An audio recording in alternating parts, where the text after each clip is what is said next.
రేపు అయితారం ఎటన్నా పోదామంటే భయం అవుతుందబ్బా ఈ ఎండలు చేయబట్టికి. పొద్దుగాల 8 కొట్టకన్నా ముందే బెదిరి కొడుతున్నాయి. ఇక పగటిలో అయితే 10 నిమిషాలు కూడా బయట తిరిగే పరిస్థితే లేదు, బగ్గున మండుతుంది. బయట తిరిగేటోళ్ళు జర పైలం ఉండుర్రి, సరేనా? సరే, మనం హెడ్లైన్స్ ఇద్దాం. 16 సీట్లు పక్కా గెలుస్తామన్న రామన్న, సెంటర్ల పవర్ మాదే అంటున్న రాహుల్ అన్న.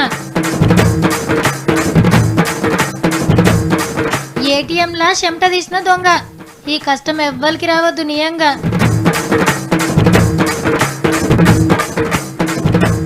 అమ్మ పార్టీకి మోడీ సారేనట డాడీ, ఈ 2 పార్టీలు కట్టినాయి మరి జోడి.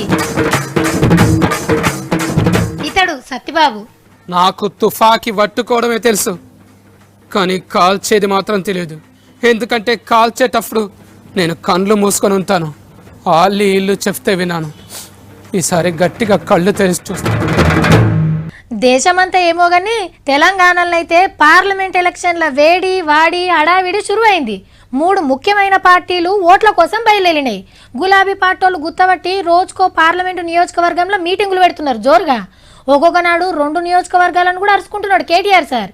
ఇక బీజేపీ జాతీయ అధ్యక్షుడు అమిత్ షా సారు మొన్న నిజామాబాద్లో మీటింగ్ పెట్టి ఎన్నికల రంగంలోకి మేము కూడా దిగినాం అని ఆవాజ్ ఇచ్చిపోయిండు. నిన్న మొన్నటి దాకా గాంధీ భవన్లో మీటింగ్లు పెట్టిన కాంగ్రెస్ వాళ్ళు ఇవాళ ఓట్ల ప్రచారానికి దిగిర్రు. ఇవాళ ఫస్ట్ ఎవరు మీటింగ్ పెట్టిర్రు ఆడికెళ్ళి వార్తను చూసి చేద్దాం పారి. వరేవ్వా, నిరంజన్ రెడ్డి సార్ని చూడుర్రి, ముద్దుగా దోతి కట్టిండు. వ్యవసాయ మంత్రి అయింది కదా, రైతు లెక్క కొట్టాలని గీ తీర్ల తయారై వనపర్తి మీటింగ్కి వచ్చిండు. తెలంగాణ డెవలప్మెంట్ కోసం ఏం చేసింది మల్లోపారి మొత్తం చెప్పుకొచ్చిండు రామన్న. అందరు కలిసి మొన్న పాపం డీకే అరుణమ్మ గారిని అడిగినారంట, అమ్మా నువ్వు పోటీ చేయని చెప్పి.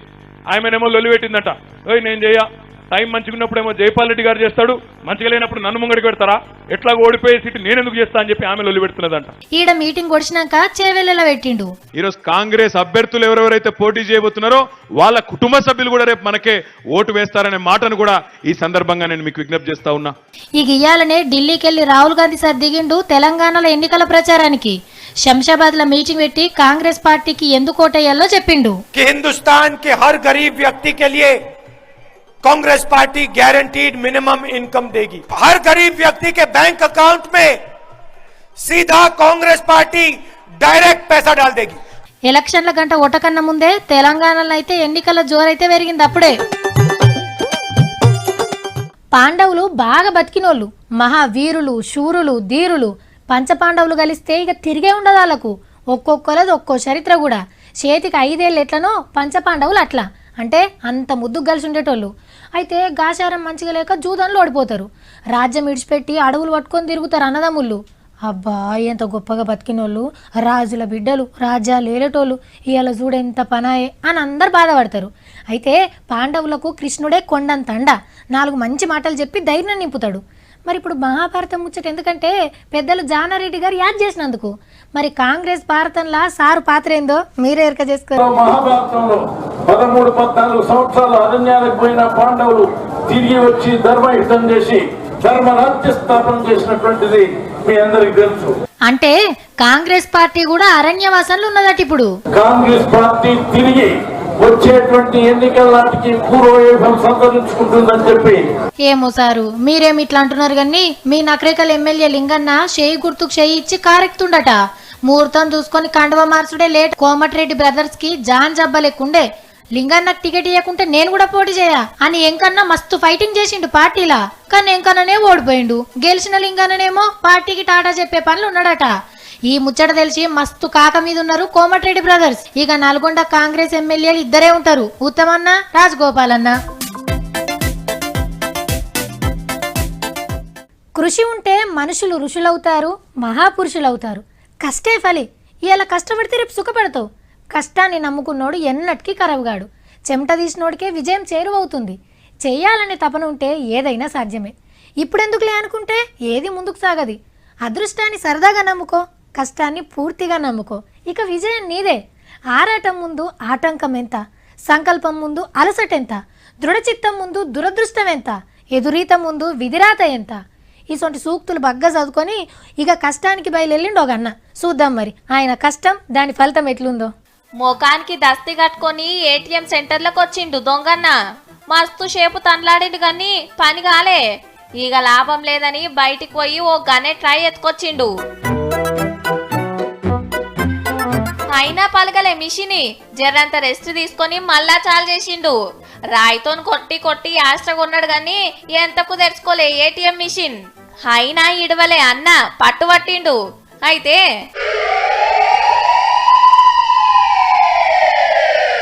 కుయ్యి కుయ్య నల్లార మోగంగానే ఉరుకుడు. కరీంనగర్ జిల్లా నగునూరు ఆంధ్ర బ్యాంక్ ఏటీఎం ను దోస్తందుకు మొన్న రాత్రి గింత కష్టపడ్డాడు దొంగన్న. కానీ అంతా ఉత్తకదే అయింది. సీక్రెట్ కెమెరాల అన్న ఫోటోలు తీసుకొని పట్టుకునే పనులున్నారిగా పోలీసులు. జాడ చెప్తే పైకం గుడిస్తారటుల్లో. అయితే అప్పట్లో పారి ఇదే బ్యాంకు గోడలకు రంధ్రం పెట్టి దోసుకుపోతందుకు చూసిండ్రు. అప్పుడు కూడా ఉత్తకతే అయింది. కానీ ఎందుకైనా మంచిది జర సెక్యూరిటీ పెంచుండి సార్లు. మొన్నటి వరకు మీ టైం నడిచింది, ఇప్పుడు నా టైం వచ్చింది. నాలో కొత్తదనాన్ని చూపిస్తాను. యాస్కెన్ చేస్తే మతిపోవాలంటే ఒక్కొక్కరు. మీరేంద్రో ఎప్పుడు నవ్వుకుంటే డైలాగ్ చెప్పేటోడు ఇప్పుడేంది ఏడ్చుకుంటూ చెప్తాడు. ఏమైందిరా కాళ్ళ కప్పబడ్డదా జర్రి కనిపించిందా గట్ల ఎగిరి గుతుంకుతున్నావు? మరి అదేనండి, ఒక సినిమాలో హీరోయిన్ అలా భయపడుతామంటే మహేష్ బాబు గారు ఇలాగే చేస్తూ ఇస్తారండి. నేను అదే చేశానండి. ఆయన ఏదో సినిమాలో యాక్షన్ చేస్తే నువ్వు యాక్షన్ చేస్తూ పెట్టుడేంద్రా? आप लोग पूछ रहे हैं, मैं बता रहा हूँ, जिंदगी एक जंग है, ऊपर वाला हमने वार जोन में फेंक दिया है, प्रोटेक्ट योरसेल्फ. ఆపరా, ఇంకో డైలాగ్ నువ్వు ఎక్కువ చెప్తే లకలకలకలకే నాందా అంట సావిత్రి ముఖిరా. వా అక్క, ఒక్కటే డైలాగులో 2 సినిమాల డైలాగులు చెప్పినావా అక్క? వా, ఆయన కూడా నీ యాస్కన్ నాకు నచ్చలేదు అక్క. మరి నీ యాక్షన్ ఎవరు మెచ్చిర్రు? ఎందుకు చేస్తున్నావు? తిన్నది అరుగుతలేదా?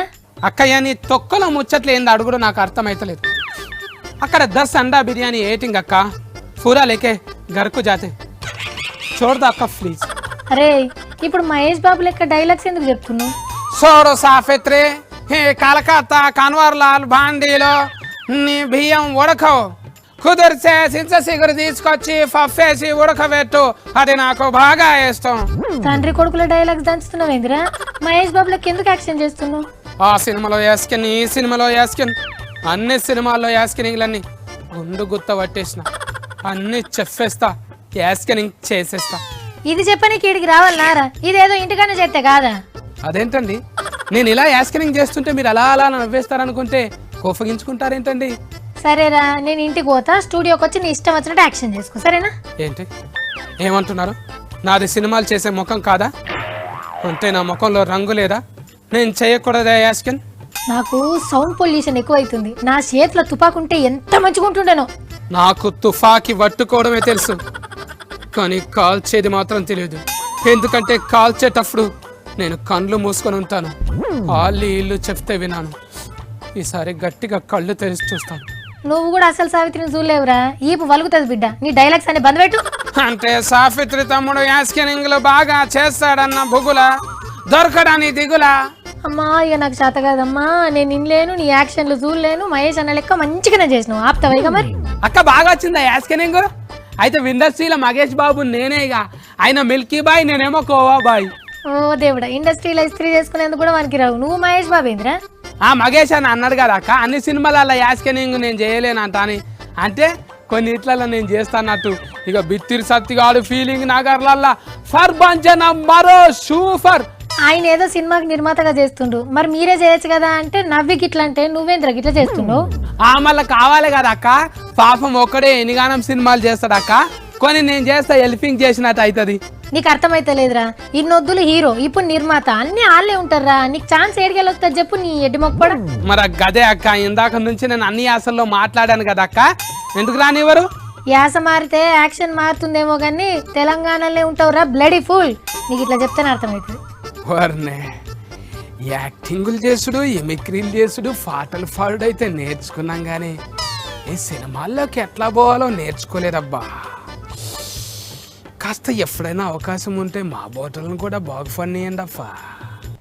డాడీ ఫ్యాన్లు, డాడీ మిక్సీలు, డాడీ టీవీలు, డాడీ స్కూటీలు, డాడీ ఫోన్లు, డాడీ క్యాంటీన్లు, డాడీ దవాఖానా, డాడీ ఉప్పు, డాడీ నీళ్లు, డాడీ మంగళసూత్రం, డాడీ సైకిలు, డాడీ బస్ పాసులు, డాడీ డైపర్లు. హే సావిత్రి, అవన్నీ అమ్మ పథకాలు, మరి నువ్వేంటి డాడీ డాడీ అంటావు అని అంటుర్రా. తమిళనాడులో బీజేపీ గెలిస్తే డాడీ పథకాలే పెట్టేటట్టున్నారు. మరి మోడీ தான் எங்களுக்கு டாடி, சரிதானா? எங்களுக்கு டாடி. అర్థమైందా? అన్నా డిఎంకే పార్టీకి మోడీ సారు డాడీ లెక్కనట్టు ఇప్పుడు అంటున్నది ఎవలో కాదు, తమిళ మంత్రి బాలాజీ. అమ్ముండంగానే ఆమె మాట మీదకెళ్ళి నడిచినాం. ఇప్పుడు జయమ్మ లేదు కాబట్టి మోడీ సారే మాకు డాడీ, దేశానికి తండ్రి లెక్క అని అన్నాడు. పార్లమెంట్ ఎన్నికల కోసం అన్నా డిఎంకే బీజేపీ పొత్తు పెట్టుకుంటున్నాయి. కానీ జయమ్మ ఉన్నప్పుడు ఎట్లుండే, అమ్మ అమ్మ అని ఒకటే కలవరిద్దురు. వస్తుందంటే నడుములు గుంజంగా ఒంగొంగి దండాలు పెడుదురు. ఇక ఇప్పుడు డాడీ ఫోటోలు పెట్టుకొని డాడీ డాడీ అనుకుంటా తిరుగుతారేమో.